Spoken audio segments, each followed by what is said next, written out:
Hello and welcome to Live at 5, sponsored by the Scene Maker Board. My name is Kristen Boswell and I've been a Scene Makers Board member now for about 4 years. Thank you so much for joining us for this special event. Tonight we'll be celebrating Christina Anderson's bold, imaginative work, How to Catch Creation. We'll hear from her as well as the other incredible artists who will join her in a discussion about creation and inspiration. Before we get into this exciting discussion, we wanted to tell you just a bit about the Scene Maker Board. We are a group of young professionals dedicated to supporting the Goodman from the inside out. Our events and fundraisers support not only the groundbreaking work on stage at the Goodman and special events such as this conversation, but also the amazing education and engagement work that the Goodman offers to students across the city. Without further ado, please welcome Christina Anderson, Justin Ellington, SassyBlack, and STLNDRMS. Thank you. Hello and welcome and good evening, good afternoon, wherever you may be. My name is Kim Matt Martin. I am the associate producer here at the Goodman, and I'm so excited to be here and to share a little bit with a little bit from these artists today and hearing a little bit about their own journeys to creating things, as well as getting to learn a little bit more about them and hearing a little bit of their work today. First things first, I wanted to let everyone know that unfortunately STLNDRMS is actually not able to be with us this evening. He sends his regards, but had a last minute emergency conflict that came up and wishes us well and says that he would be interested in coming back. So we'll see if we can convince him to do that. But the purpose of this event is specifically to talk with these artists about what creation means, but it's all in service to this wonderful, beautiful play that we produced at the Goodman by Christina Anderson called How to Catch Creation. The play is currently available for free to be streamed. If you just go to our website, there on the homepage, you'll see a banner and you can literally click that link and register to be able to watch the show now through March 28th. We hope that you'll get a chance to check it out. So we wanted to take a minute to give you a look at what the show looks like and entails, if you will. And so we're going to show a trailer first for How to Catch Creation.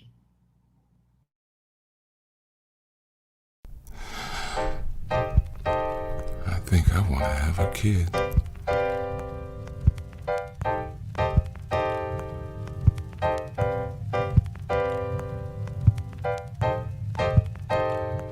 Why do you think people are surprised? Because I'm black. Because I'm a woman. Because my boyfriend is a painter.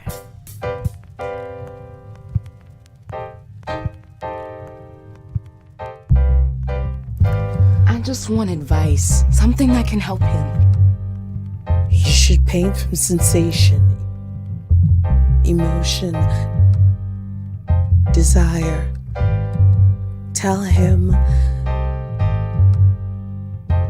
let go.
I am so excited that we were all able to take in this play again now through March 28th for free online on the Goodman's website. Please check it out.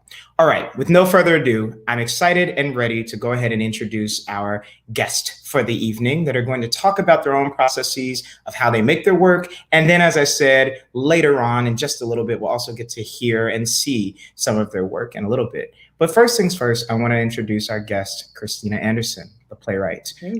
Hey, Christina. Hey, Kinman. You. I'm doing okay. That trailer, man. It's so funny. Yeah, that trailer is the bomb. I remember the first time I saw it. I was like, okay, Goodman Video Department. Okay. We do the best we can. We want to make sure we can honor all of your brilliance. So, we're just trying to keep up with what you write. How about that? Yeah, cool. Well, I'm so glad you can be here with us, but I also am excited because we also have, who I'm about to bring in now, another guest that was key to what is the larger kind of creation around some projects at the Goodman as a sound designer. And I know someone that you have maybe had some conversations and interactions with over time as we think about what it means to create things. So I'm really excited to bring in Justin Ellington. Hey, what's up? What's up, Justin? How are you? Fantastic. How you doing? I'm good. I'm so glad you could join us. Yeah, great to be here. Yeah, we were just reflecting, folks, before we went live, that Justin actually was the designer on our production of Jocelyn Biel's play, Schoolgirls, or the African Mean Girls play. And so Justin was with us here in Chicago when the shutdown hit. So it's almost the 1 year anniversary, right, of when you were last with us here in person? Right, maybe to the day. Yeah, just about. That sounds about right. So, well, we're excited that you could at least join us again virtually. And one day we'll see you in person again, too, I hope. Absolutely. I can't. And last but not least, in terms of our guests that we have here with us, again, for those who maybe just joined us a little bit late, unfortunately, STLNDRMS is not able to join us today because of a conflict that came up. But we are still really, really lucky to have. And I have to set this up perfectly, because when you see what's about to come in terms of this background and this setup, you will know why I'm taking my time in introducing this properly. Everybody, let's please welcome SassyBlack. Hello. Background. Can we just start there? This background. Yeah, I follow this artist on Patreon. I love to support people. So when I find something, I was looking up GIFs just on Giphy, straight up, just off top. I was like, where can I find a good GIF to put in the background? And I found this artist, and it's like dual void anemia or something like that. I can't pronounce it, but it's really cool. And I was like, well, how can I use it and give rights to the person, right? Because I ain't about stealing out here. Yeah. And so I was like, how can I do it? And all they said is just subscribe to me on Patreon, and they put out stuff like every 2 weeks, and I'm always digging. Wow. So I found this one, and it works with my little Technicolor vibe. So well, it looks great. I know we all were excited about it backstage and have been kind of fanboying and girling over it. So I'm excited you could be with us. Thank you for joining. Yeah, thanks for having me. Of course. So folks, listen, this conversation is really to dig into what does creation mean? Obviously, Christina, some of the themes of your play touch on this in various different forms, but the whole purpose of this conversation, when you and I first talked, and we're like, what do we want to do to kind of talk about the themes of the play, but also bring in some other artists who are key to your own work and who inspire you as well. So the purpose of this conversation is really to talk about what is process, what does creation mean, and what does it look like? And I guess my first question, Christina, is to you. Can you tell us a little bit about your writing process in general? And I know that maybe is a boring question that you've answered a bajillion times before, but I'm curious if you could talk about it more specifically in terms of how to catch creation itself. What was that journey like for you to start writing the play? Yeah. Well, I think it was in 2012, 2013, I had gotten a residency at Magic Theater Company out there in San Francisco. And I was born and raised in Kansas City, grew up in a landlocked state. I did my undergrad on the East Coast, but I had never lived on the West Coast. So that residency was going to be the first time that I was going to be on that side of the country. And while I was out there, I just met so many fantastic Black folks. I mean, just super artistic and creative and really empowering, and who had all types of different backgrounds. And so I knew that at some point in my body of work, I wanted to celebrate that. And it came up because while I was out there, I also got a commission with ACT. And at that time, they had just bought a second building that was kind of sort of leading into the Tenderloin district. I don't know if folks are familiar with the geography of San Francisco, but when I was living there, it was tough area. And so when they commissioned these writers to write about the history of that building, I was thinking about wouldn't it be funny, like who knew the Tenderloin is more of like this kind of grittier, like realer kind of space, and then they come back and ACT has bought a building and there's a hibachi restaurant. And so so I was trying to like think about what kind of character would have that kind of experience. And within my body of work in general, I'm always kind of looking at like Black folks, like relationship to the justice system and like protesting and activism and stuff like that. So I started looking and researching about Black men who were exonerated and falsely imprisoned, and doing research about that experience. And so when I knew that that was going to be one of the characters in the play, I was like, well, what does he want? Because it's like when you're writing the play, or when I'm writing a play, you know, that's character driven, my immediate thought is like, what does that character want? And so I thought about, Griffin, who's that main character, wanted to be a father.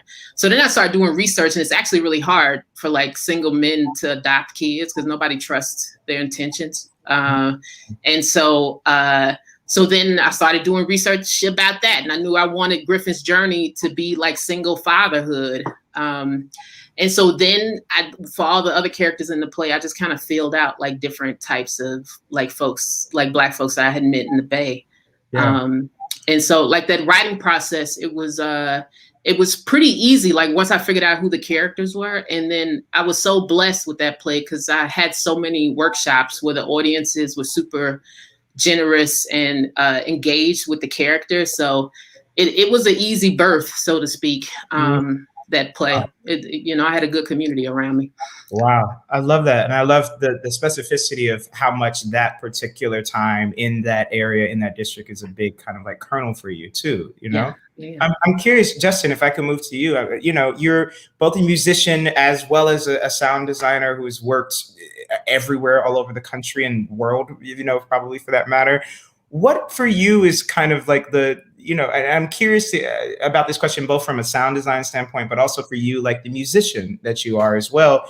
Or what are the kernels of things that start cooking for you to help inspire you to want to like create?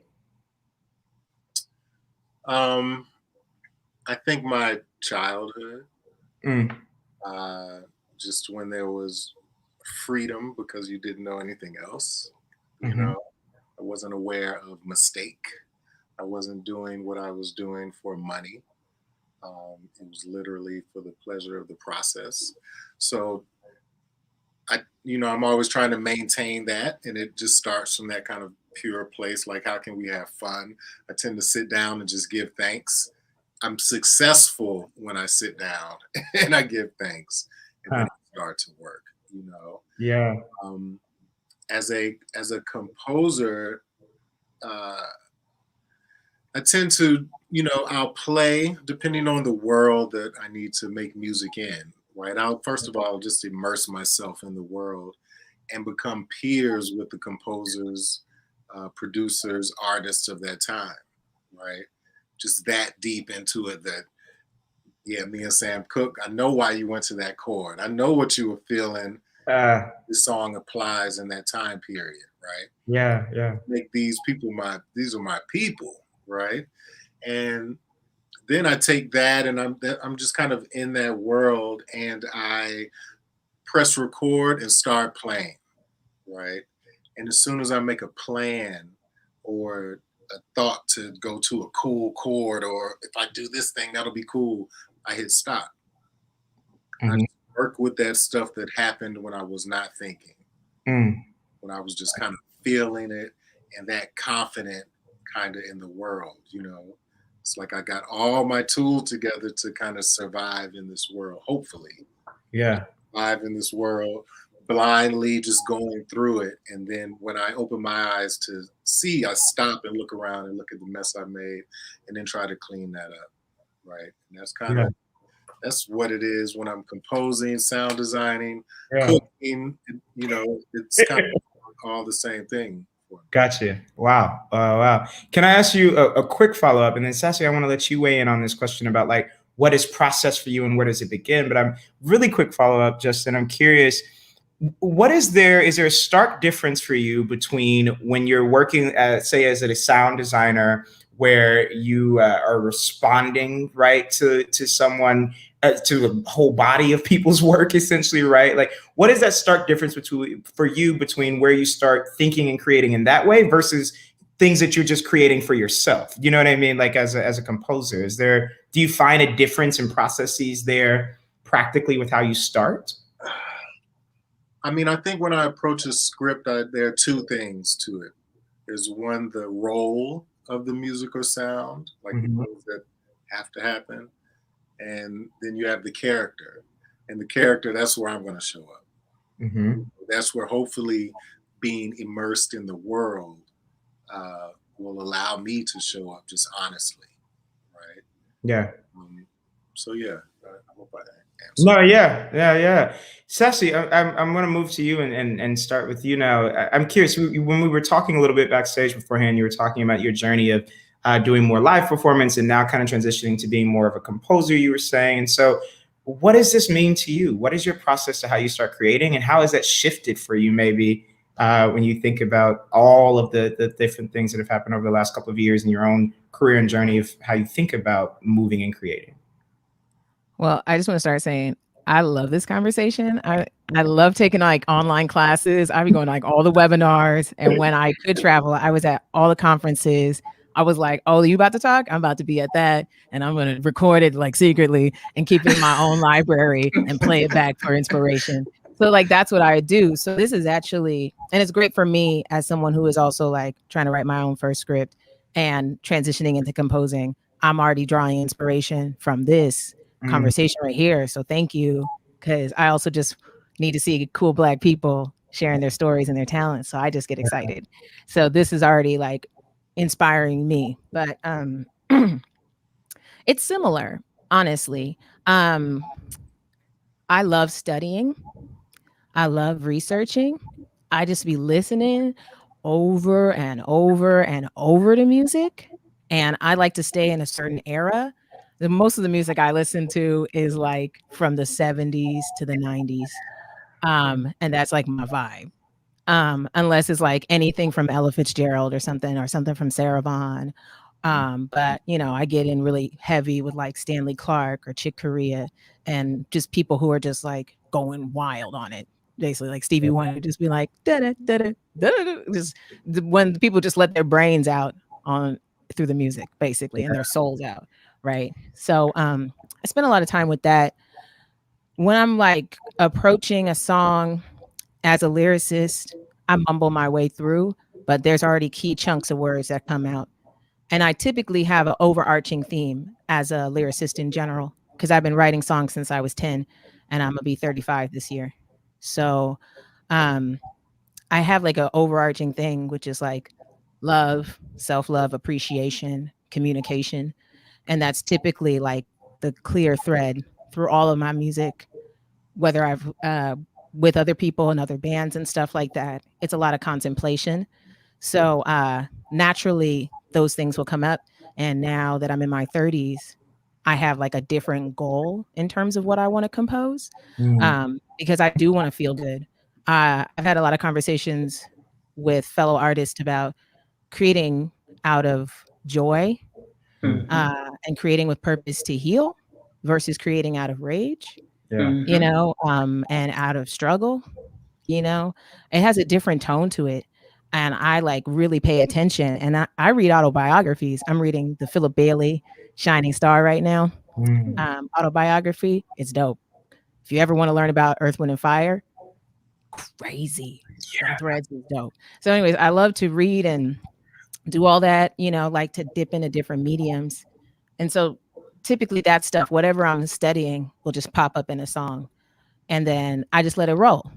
And then I use a thesaurus and rhyming dictionaries. I'm not afraid of tools. And, you know, I bring that thing in and make it a stronger sentence. Let's make that stronger. Oh, is that 4 syllables? Well, that's what it's going to be, you know, like not running away from the challenges of it. As a composer and producer, it's a whole different thing, because I'm an electronic producer and composer. So I play every instrument. I'm every woman, basically. You know, Chicago shout out, you feel me?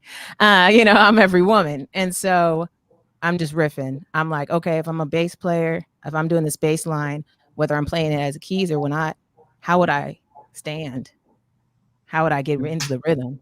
And I start rocking and acting like I actually have a bass. You know what I'm saying? I watch a lot of bass players, how they jam. Same when I'm doing drum percussion and keys and all kinds of stuff. I just try to be like, I am that. If I had that equipment, what would I vibe like? And then I build it.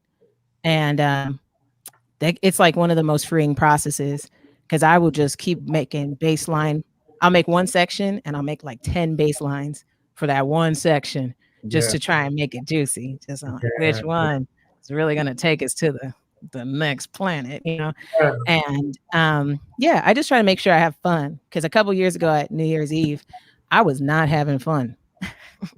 I was having I was like, oh man, I gotta be at this show. I'm like, yo, wait up. What's going on? Like, this, you do this because you love this. And then I made a vow to myself from here on out, all performances, everything, it comes from love, and I always have fun. So if it glitches or whatever happens, that happens. That has nothing to do with you. But if you have the intentionality of having fun and enjoying yourself, you'll always be okay.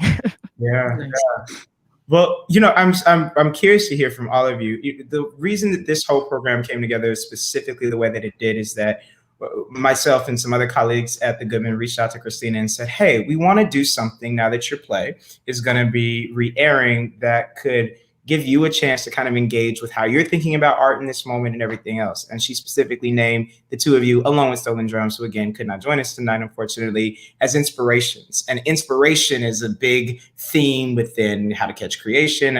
Even as all of you were talking about your beginning processes to creation, you were talking about some things that inspire you. So I'm just curious, and I'll start with you, Christina, again. Obviously, we know two of the answers, and you can also talk about them, but like, what and who inspires you? And I'm just curious to hear you jam on that, and then we'll hear from Justin and we'll hear from Sassy as well. Yeah, you know, particularly like, you know, during 2020, because I had a lot of, I mean, I'm sure like everybody else had a lot of travel planned, had a lot of stuff happening and popping that was on the table. And then, you know, of course, all that kind of just faded abruptly away. So, you know, this past year, it's really been about me like reading and listening to just like a ton of music, and looking for a lot of like artists that I, you know, hadn't engaged with, people I hadn't engaged with for a long time. A lot of artwork, and yeah, you know, just like a lot of reading. I'm preaching the gospel of this book. It's a letter exchange between Pat Parker and Audre Lorde called Sister Love. I read it last year. Like, I'm starting to teach it now. Like, it's just a really powerful book, because I think there's so little written, at least, about Black women's artistic processes and like experiences and struggles and successes. And so like that book, I read it around this time last year, and it's really kind of buoyed me from then to now, and will continue to do so. So that book, obviously, like listening to Sassy's music, you know, I'm constantly having these like praise parties in my apartment, and Sassy is on that list, you know. You know, and also, you know, like this past year, because actually of the Goodman production, we had to catch creation, because there's a character in that play, Riley, who, among many other things, is a beat maker. And that's always been kind of like a passion of mine since I was 14. And it was really because of that Chicago production that I was like, oh, like, I think I could probably like do this. So this past year in 2020, I really kind of dove into that and just listening to a bunch of other like beat makers. So that's how I came across Stolen Drums, you know, who couldn't be here, but, you know, just kind of like listening to his music, and then also like watching his live streams, and how he makes music is really inspiring. Also, I just found this rapper called Baby Mother. I don't know. She's from Tennessee. I just listened to her album the other day, and I was like, wow, this be fire. So, you know, yeah, just a lot of music, listening to Steely Dan, like, you know, I'm slowly making my way through Doris Lessing's autobiography. So, quick follow-up. Do you listen to music as you write? Are you able to multitask in that way? Is that like an imperative? Or are you like, no, I can't, I need quiet? I'm just curious. No, I usually collect music that is of the world of the play, and then I go walking, and then I listen to the music. But you know, when I write, I read a lot of it out loud, like the dialogue and stuff, just to get the rhythm of it. So it's usually just me kind of talking out loud when I'm actually writing. Wonderful. Yeah. Yeah. See, these are the kind of questions that I know people that are watching are really curious about too. Like, what does it actually mean? You know, so yeah. Justin, what or who inspires you? I think my inspiration changes. Mm-hmm. Right? I'm seasonal, I think, with inspiration. In this past year, my inspiration has come from waking up early and driving around like the countryside in Georgia, where there's absolutely nothing, and it's the complete opposite of 138th Street in New York, you know. And just really being inspired by kind of the peace and the sounds of nature, you know. It's a little cheesy or whatnot, but it's also true. I'm inspired by humanity. I need to know that humanity is vast and varying, and that allows me to do what I want to do as an artist, and know that there's somebody to receive this, right? And not be so self-conscious or thinking about an audience. I worked and still kind of dabble in the music industry, right? And you can really get almost railroaded into a sound or a vibe when commerce is attached to it, right? It's like Coca-Cola can't change the flavor all of a sudden. Can't do that. We need that same flavor, right? And you get caught into that, and then, you know, for me, for a while at least, it made me think a bit too much about the audience. Like, who am I trying to get to? This song, these people, this vibe, and that's not necessarily inspiring. You know, that's more challenging. Yeah. Which I enjoy too, and it gets tricky. I think inspiration is just in the fact that I could do whatever, because I listen to whatever, I receive whatever. Right? Yeah. So I can, I get that. And then, you know, I'm inspired by, like, I mentioned it earlier, but my youth. Yeah. Right. And just, you know, where I come from, where I've been, all these different things from College Park, Georgia, south side of Atlanta, make urban environment, all these things, right? Have seen so much, and I love where I'm from. I love it. I love this patch of earth that grows flowers, trees, weeds, dirt patches, you know what I mean? Everything comes from this little patch. And I'm inspired by that. Yeah.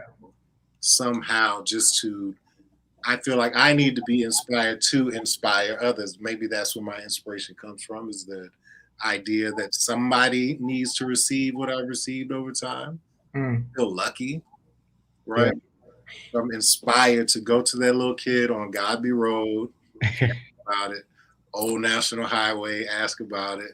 Bankhead Highway, ask about it. That thinks you can, I can make a beat, so I'm only supposed to be a producer. That's the only avenue, right? I was really lucky to just stumble upon a couple different avenues, right? And see a few different things play out with people and their instruments. Yeah. In their craft, other than being a producer. And mind you, I went to school with Escape and Outkast and Goody Mob. These people were all around, so the influence was strong. The universe was stronger, and said, wait, let me get you this little kid that's a beast on drums, so you know about live instruments. Yeah. Your dad's album collection is ridiculous, so you're hearing Quincy Jones' Roots, and you're hearing Isaac Hayes, knowing that DJ Quick sampled that. You know what I mean? Just hearing the roots of all these things was good. I can Yeah. so, Thank you so much. Like, listen, I have a bajillion follow-ups, but they already are telling me that we're gonna run out of time if I don't keep going onto some of the other topics. So, as much as I would love to ask some follow-up questions to what you just said, and I'll sneak a few in. But Sassy, I want to come to you. What or who inspires you specifically to create? Is the larger question, obviously, that we're asking, but who and what inspires you? Period. I mean, I mentioned Ella Fitzgerald. Like, I chose all the schools I went to for their music programs, basically, because I hated school. And it's ironic because I teach songwriting now. So I was like, I guess. But, you know, people want to learn. I mean, you got to tell them a different way. But the way I teach it is more mindful and kind, you know. Music education can be a real toxic space. You know, they want to weed people out early, and then because they don't want competition. It's hard. It's like, yo, that's not the way we should do this. It's a loving practice. Let it be that. But you know, I just like music. I just love it, you know. And I had like, so it's funny that Christina's talking about that the show was kind of like birthed in San Francisco, because I was born in San Francisco and I was raised in Hawaii, and then I've been in Seattle since '97. So I have like a really unique background with that. And I was homeschooled at that. So I spent a lot of time watching my parents do interesting things. So I'm very inspired by my family. My parents used to run a newspaper, and then they just kept doing whatever they wanted to do. They kept rewriting their story, you know? So I was definitely inspired by them and watching the process of putting together a paper, you know, like a newspaper, and like getting ads and things like that. So I watched that from a really young age. But we used to have dance parties, and they had the greatest songs. And, you know, my younger brother's a producer too, and he works in the tech industry, but he'd always inspire me too. And so we used to make up beats all the time in the car while waiting for our parents to come from Safeway.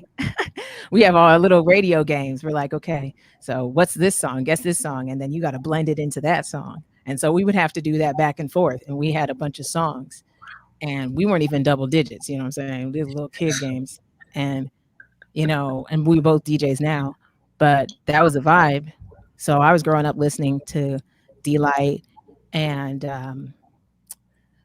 all these groups. I'm like, I can't even think. Technotronic, right? But also like Anita Baker and Luther Vandross. And we're listening to Heatwave. You know, and my dad's constantly quizzing us.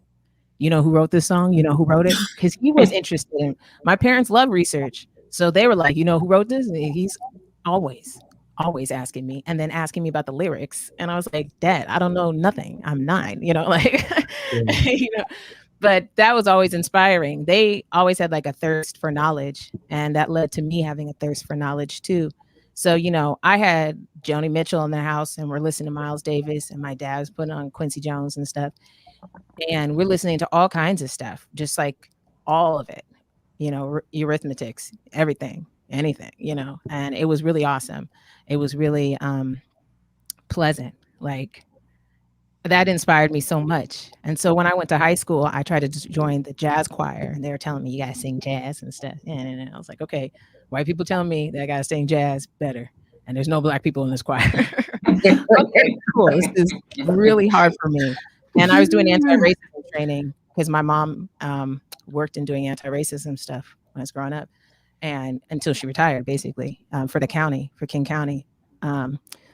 So I was like, already knowing it's problematic. I was like, this is such a problem. But I listened to Ella Fitzgerald like night and day, and just so I can get it, you know. And yeah, okay, y'all, the jazz heads, I got the smiles at the end, like, you know. So I just studied, and that's been my inspiration. And now I take online classes while I'm teaching. Like I said, I read autobiographies, and that inspires me so much. But I love seeing people talk. Like, I went to go see Teddy Riley speak with Andre Harrell before he passed away, you know, at South by Southwest a couple years ago. Crazy. And it's really crazy watching people when they know each other talk to each other. I got to see Philip Bailey talk about his book, and I got to, you know, so I went to the things. I'm a fan. Like, that's a big thing about my inspiration too. Like, I'm a big time fan, so I'll just show up, and I'll be ready with my phone charged to take pictures and all kinds of stuff. Like, I'm ready, you know. But I just love learning. And I think now becoming a composer, because I was a songwriter, a singer first, songwriter, lyricist first, singer, then producer, and now moving into the composition realm is real crazy because basically it's just a different ball game. But at the same time, you're still storytelling. So whatever it is, whether it's with words or lyrics or, or sounds or whatever, you're still telling a story. Each instrument has its piece of the story, and if they're not speaking clearly, you got a muddy track on your hands. So it's really special. Yeah. Thank you all for sharing that. And we have some more time, so I'm going to keep going with questions until they tell me I have to shut up so we can get to the performances, because I've just so many. And I also want to make sure y'all can ask questions of each other if there's follow-ups that you want to ask too. But Christina, before I ask my next question, because these are folks who you named as inspirations, do you have follow-up questions for either of them? Because if not, for you. No, I'm just curious. We're here. Why not? That's the whole purpose, is to actually have a conversation. I mean, honestly, I'm just fangirling. So like, I can't even, I'm just like, I don't know if y'all can, my face has just been like, yeah, Sassy, yeah, Justin, yeah. I just wanted to make space because I was like, no, thank you. I appreciate it. Yeah. Well, let me ask another question for everyone. I'm really curious. And Christina, you kind of touched on this.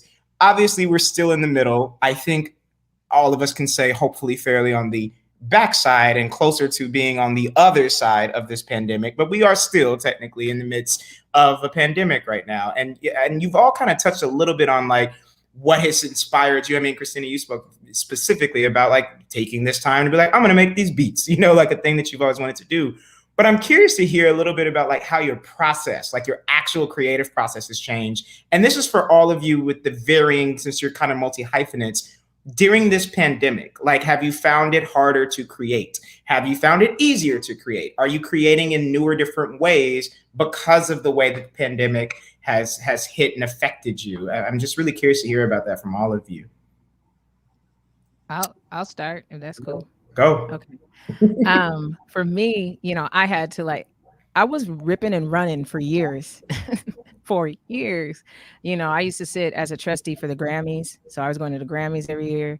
I was doing all this stuff. I was on all these boards. I was going. I was on a plane every few weeks for 10 years because I was touring for like a decade, and it was a lot. And I had to stop. We had to stop. And I am not going back to that lifestyle. So I had to change it up, and really think about like, who do I want to collaborate with? The value of my time, the value of my energy, the magic of sleeping.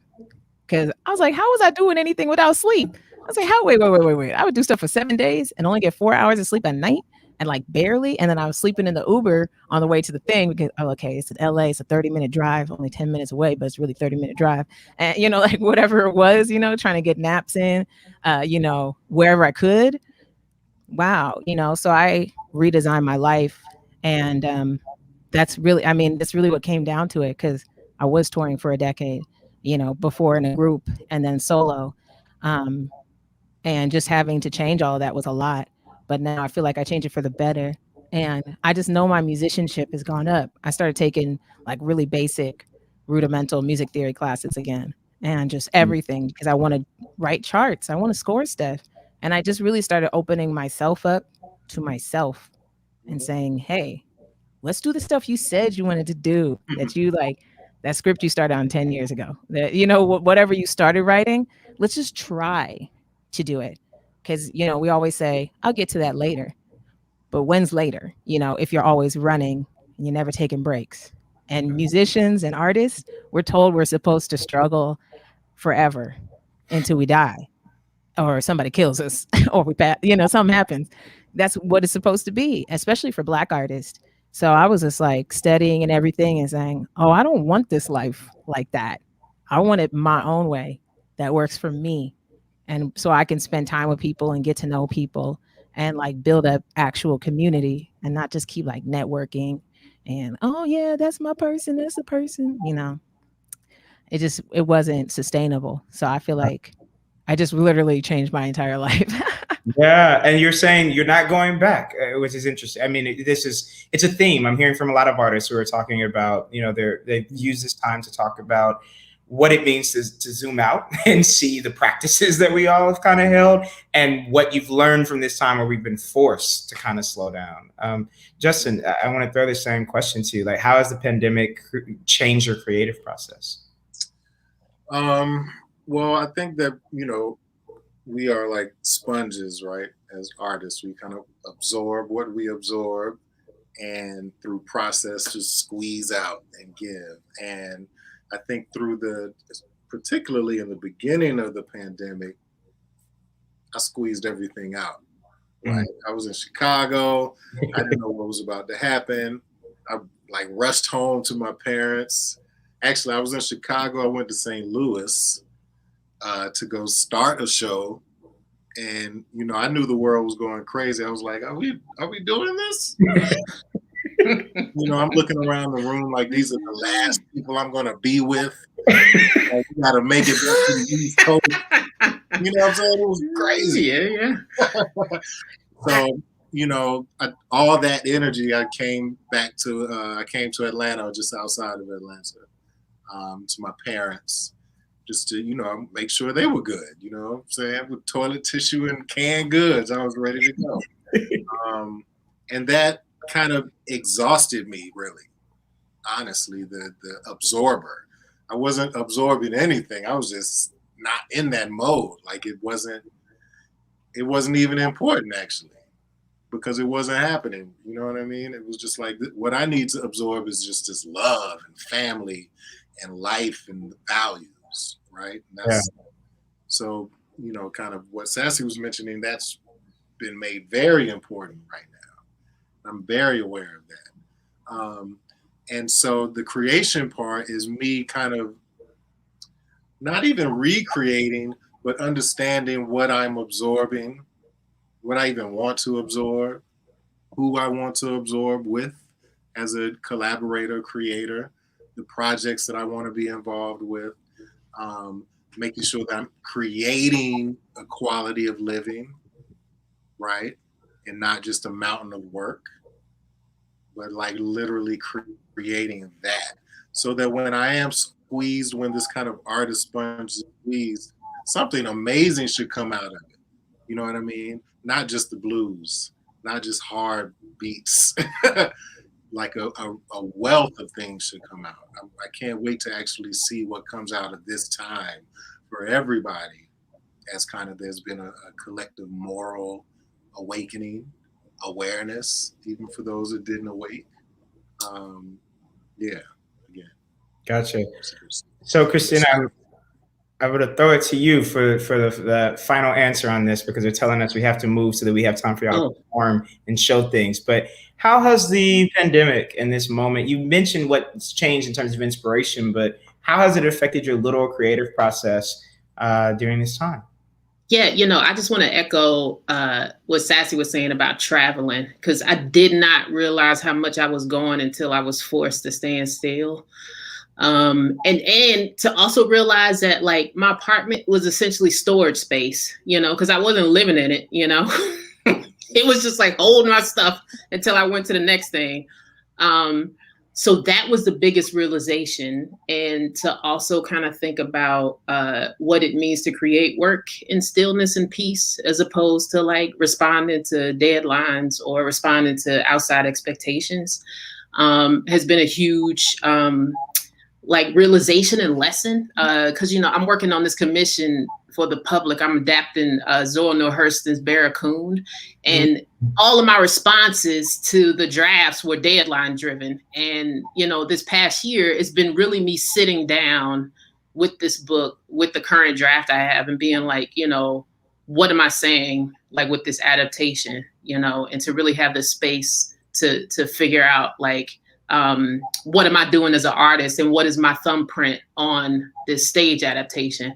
And I know for a fact that I could not have had that kind of depth in thinking, if I was still kind of like going with the pace of the world. Because, before everything kind of shut down, I was staffed on a TV show, and I had a show that was shooting in Queens, and I had a show that was running in San Francisco. So I was doing like weekend flights.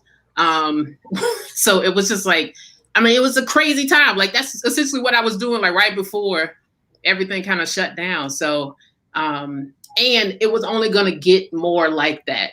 So, if anything, even though there was a lot of struggle and a lot of tragedy in this time, one of the blessings has been stillness and peace, and perspective. So I'm grateful for that. Well, I'm excited because we are the luckiest folks on the planet in that we are about to kind of get to live preview some of your work, Christina, some of the things you have made during this period that I'm just really excited to get to share with everyone.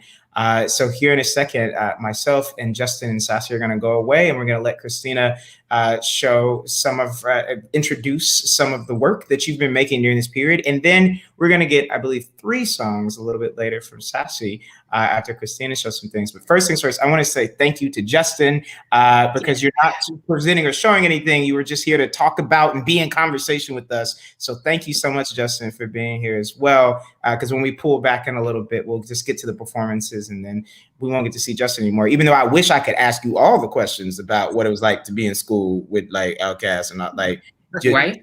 I'm glad I know you so that I can follow up one-on-one about that. Yeah, I want to see that interview. Yes.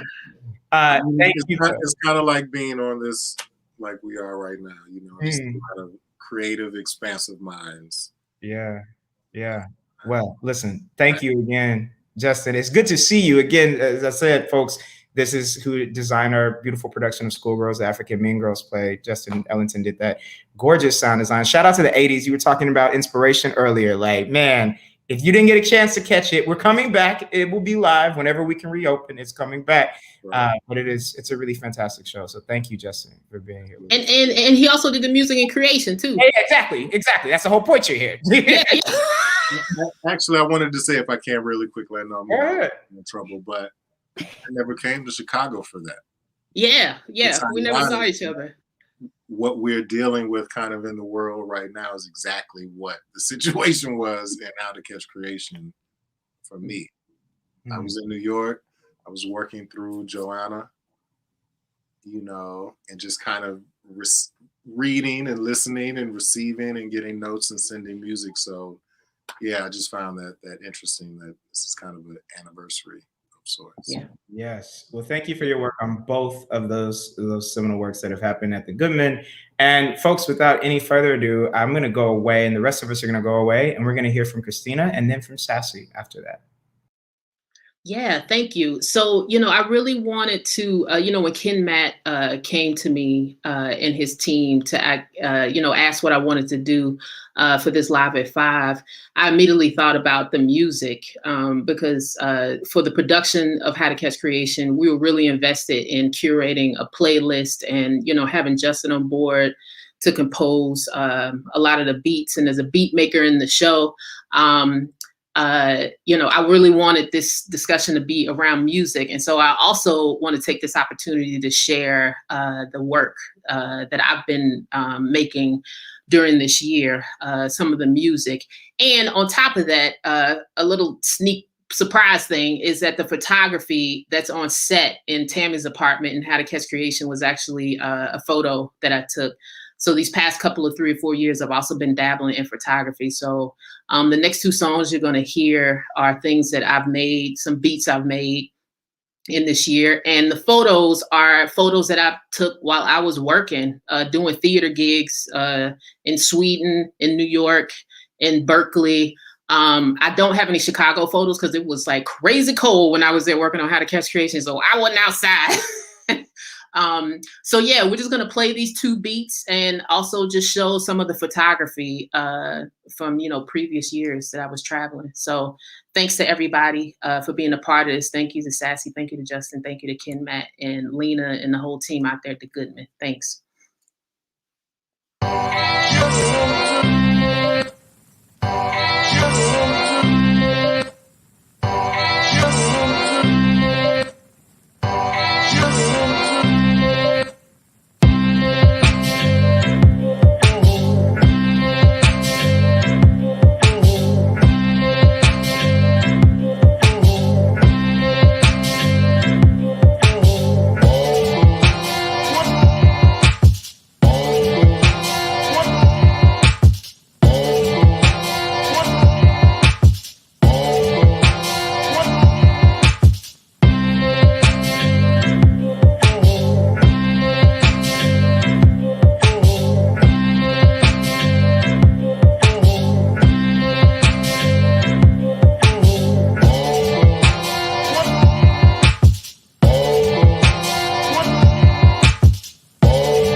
That was really exciting to just get to see some of Christina's work. Thank you, Christina, again, for being willing to share. Folks, we have a really special treat.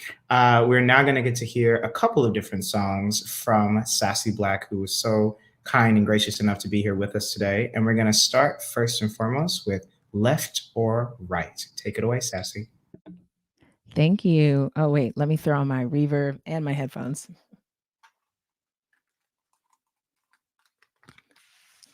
Because that's how we do it these days. All right, super excited to share with you all. And now we're in space.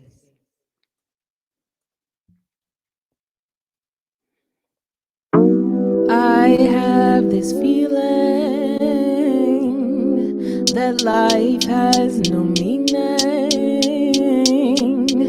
It cuts me down so deep,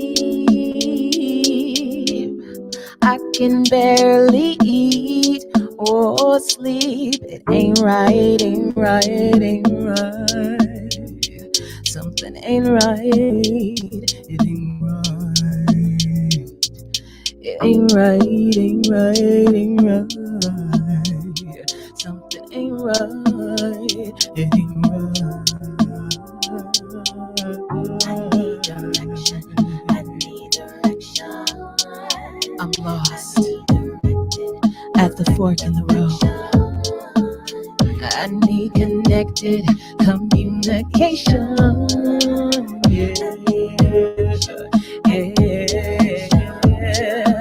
Left or right? Is it left or right? My future is my own, and my soul is in the zone. Left or right? Am I wrong or right? To feel so alone, unseen and unknown. Oh, I feel invisible, but I know, I know, I know.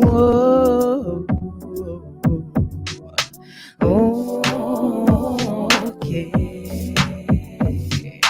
Oh, okay. It's gonna be okay.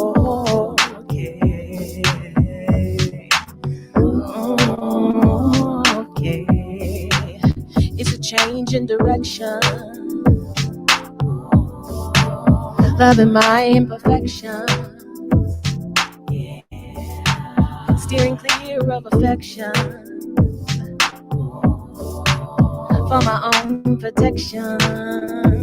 Oh yeah. Oh, okay. Oh, okay. It's gonna be okay. Yeah. It's a change in direction, loving my imperfections, yeah. Steering clear of affection, no, for my own protection. Yeah, yeah, yeah, yeah, yeah. Oh, I feel invisible. Be that way sometimes. Yeah, I feel invisible, and that can lead to depression.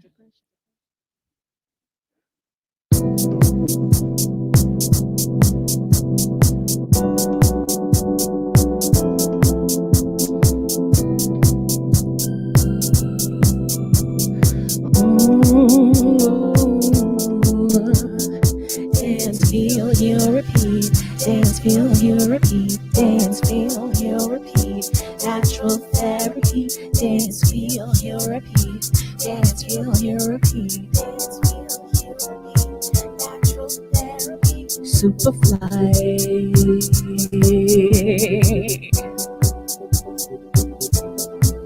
I think you're super fly.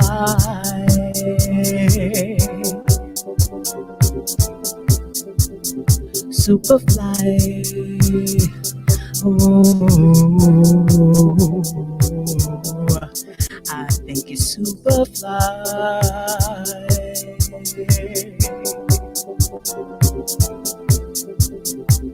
Oh, I love the way you talk, sharp, sharp, pop, rock, flow, sharp, love, fly. I think you're super fly. Oh, if it's up to you, in every little thing you do, the infinite is possible, it's true, you're super fly.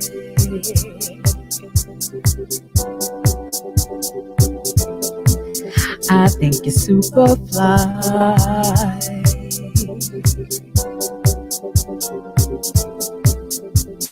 Super fly. Oh, super fly. Oh,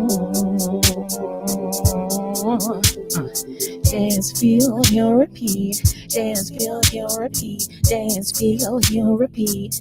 Natural therapy. Dance, feel, heal, repeat. Dance, feel, heal, repeat. Dance, feel, heal, repeat. Natural therapy. Dance, feel, heal, repeat. Dance, feel, heal, repeat. Dance, feel, heal, repeat. Natural therapy. Dance, feel, heal, repeat. Oh, yeah. Natural therapy. It's better to know.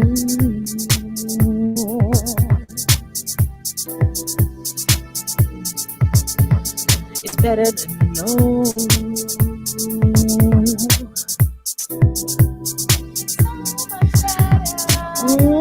To know.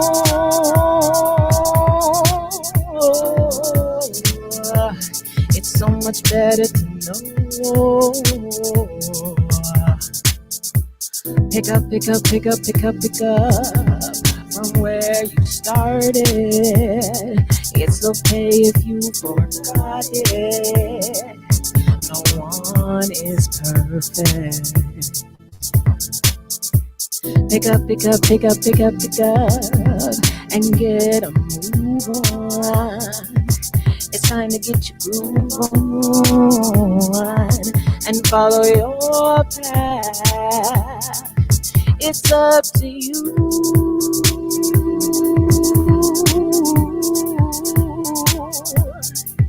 To do what you have to do.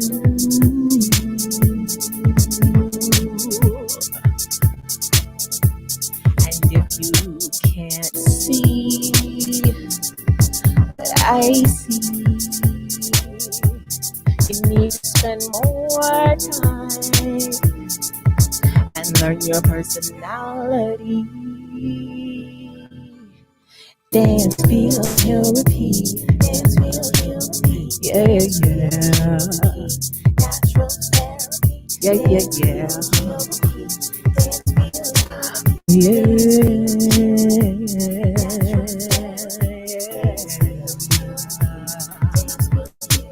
Oh,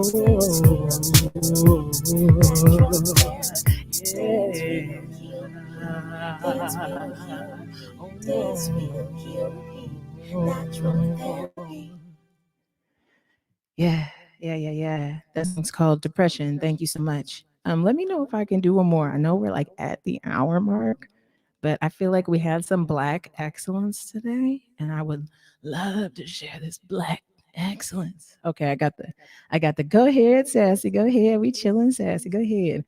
Okay, yes, I'm really excited to share this song. It's one of my favorite songs, and my parents love this song. I think other people like it. I'm pretty sure Christina likes it. So let's roll.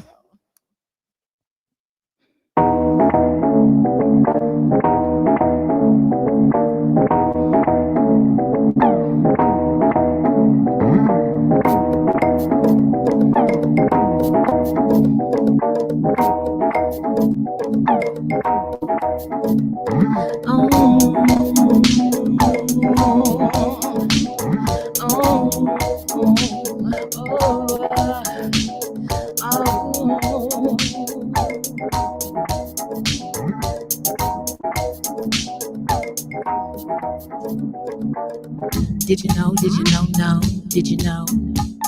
Black people are everywhere. Did you know, did you know, did you know? Black people are everywhere. Did you know, did you know, did you know? Black people are everywhere. Did you know, did you know, did you know? Black people are everywhere. It's a common misunderstanding that black people don't travel. I'm from space, I'm not from this earth, I'm not from this place, I'm from space. I'm not from here, I'm not from this earth, I'm not from this place, I'm from space. Mother Nature gave me birth, the sun in the sky, they make me look fly. Space, I'm not from this earth, I'm not from this place, I'm from space. Did you know, did you know, did you know?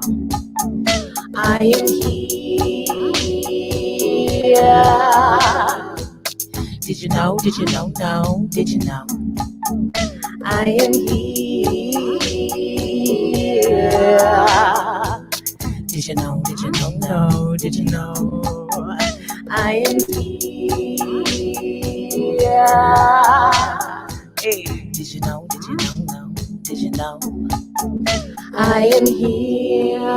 It's a common misconception that black people don't travel. I'm from space, I'm not from this earth, I'm not from this place, I'm from space. I'm not from here, I'm not from this earth, I'm not from this place, I'm from space. Mother Nature gave me birth, the sun in the sky, they make me look fly. Space, I'm not from this earth, I'm not from this place, I'm from. Did you know that you're wonderful and you're beautiful? Hey, that's you. Hey, that's me. Hey, did you know that you're wonderful and you're beautiful? Hey, that's you. Hey, that's me. Hey, did you know that you're wonderful and you're beautiful? That's you. Hey, that's me. Hey, did you know that you're wonderful and you're beautiful? That's you. Hey, that's me. I'm calling my ancestors. I'm giving thanks and praise. I'm calling out my people. Thank you for everything. I'm calling out to the stars. That's Jupiter and Mars. I'm dialing into a space wave, and no, I'm not afraid. I'm calling my ancestors. I'm giving thanks and praise. I'm calling out my people. Yeah. Thank you for everything. Thank you, thank you, thank you. I'm calling out to the stars. That's Jupiter and Mars. I'm dialing into the space waves, yeah. And no, I'm not afraid. Did you know? Black people are everywhere.